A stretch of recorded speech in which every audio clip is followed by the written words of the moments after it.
take a moment and think about some of the fears you may have.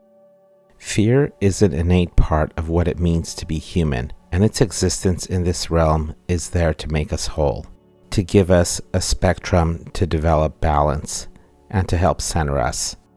We run into dilemmas when we allow fear to play a dominant role in our spirit life journey, when we allow fear to guide us rather than position ourselves to contain it.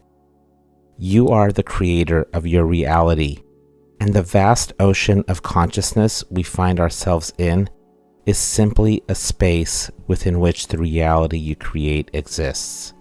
In my last video, I noted that when we learn and when we experience the totality of learning, which includes experiencing both sides of the pendulum, we are really experiencing and engaging in creation. The act of creation itself is something we continually develop mastery of as we traverse our spirit life journey.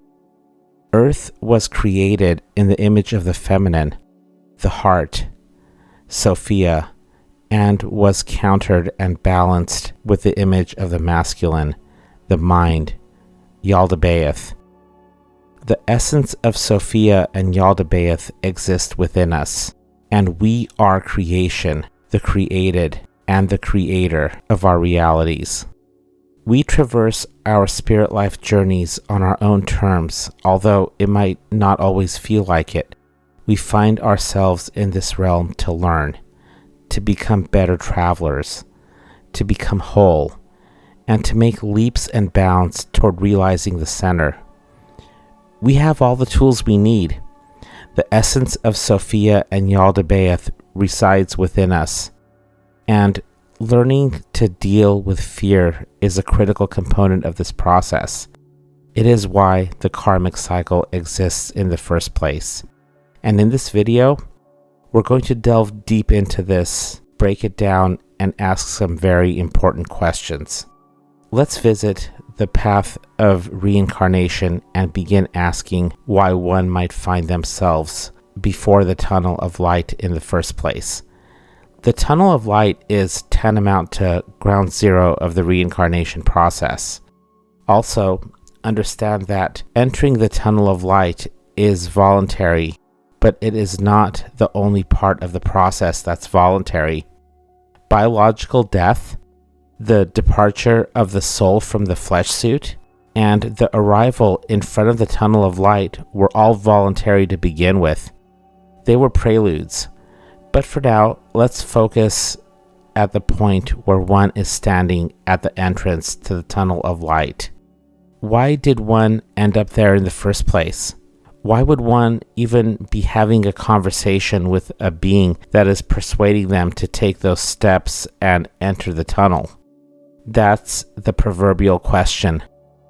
One's biological death and the events that led to the arrival at the entrance to the tunnel of light did not arbitrarily occur, and nor did these events occur in a vacuum.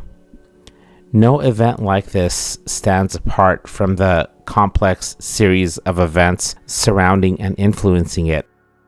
There is a reason for everything, and there are no accidents. So, let's talk about fear and the role it has played when one finds themselves in a position to even have a conversation with a being trying to convince them to enter that forsaken tunnel. Bear in mind that many, if not most people in this realm begin with a presupposed fear of death. Some have performed a great amount of inner work to mitigate it. Some still have it. Some have it but are in denial. Some have conditional fears, etc. And some have even resolved it.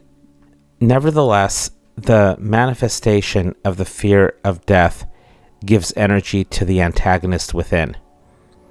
Think of the pendulum again. When fear is manifested, the energy within gravitates toward the fear side of the pendulum. Fear is decoded by the mind, not the heart. Fear strays away from love. It strays away from the center of our being, where our heart is. When fear engulfs us, the energy is projected upon beings we interact with. When we project fear and interact with other beings who are projecting fear, the fear energies resonate with one another.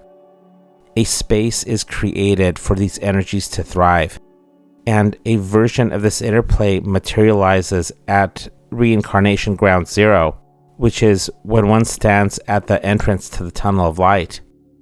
Fear energies are present, but are cloaked in what appears to be a feeling of bliss. Most people who have had near-death experiences recall that they felt the greatest bliss imaginable as they first glanced at the tunnel of light. It was soothing, comforting, and a feeling of being loved was omnipresent. Let's pause for a moment and take a contrarian approach to making sense of this. There is something uncanny about this. Where did this bliss come from? Fear is not an emotion humans desire to feel. Fear is commonly associated with a situation one should avoid. When one sees a burning house, they will instinctively avoid walking into it without purpose and protection. What if one saw a burning house, but they were numb to the fact that there is a fire and that the situation is dangerous?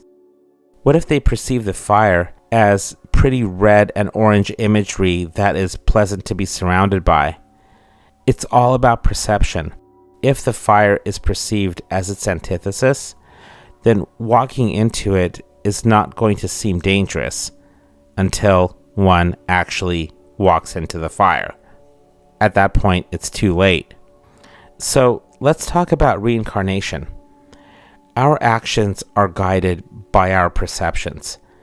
Perceptions serve as a feedback mechanism. However, on our spirit life journey in this realm, there have been instances where many have consciously altered their perceptions. Many seek comfort, and while a situation may show red flags, it's easy to turn our head away from things we don't desire. The perception of pain, danger, and adversity can all be altered. In this realm, some may turn to substances like alcohol, food, sugar, while others may simply deny what they perceive or shun away. What do these perception-altering overtures result in? A temporary sense of comfort. Perhaps a temporary bliss. Sound familiar? If you alter how you perceive the burning house, you just might feel comfortable enough to walk into it. Could this be the case when one is standing at the entrance to the tunnel of light? If one was aware of what would ensue and multiple layers of awareness throughout the process leading to it, would they so willingly walk into that tunnel? Is the bliss one feels when they see the tunnel designed to mask their ability to see red flags? Or is it a part of learning how to navigate in and beyond this realm? That's all for now. Be well, sun gaze, and thrive selflessly.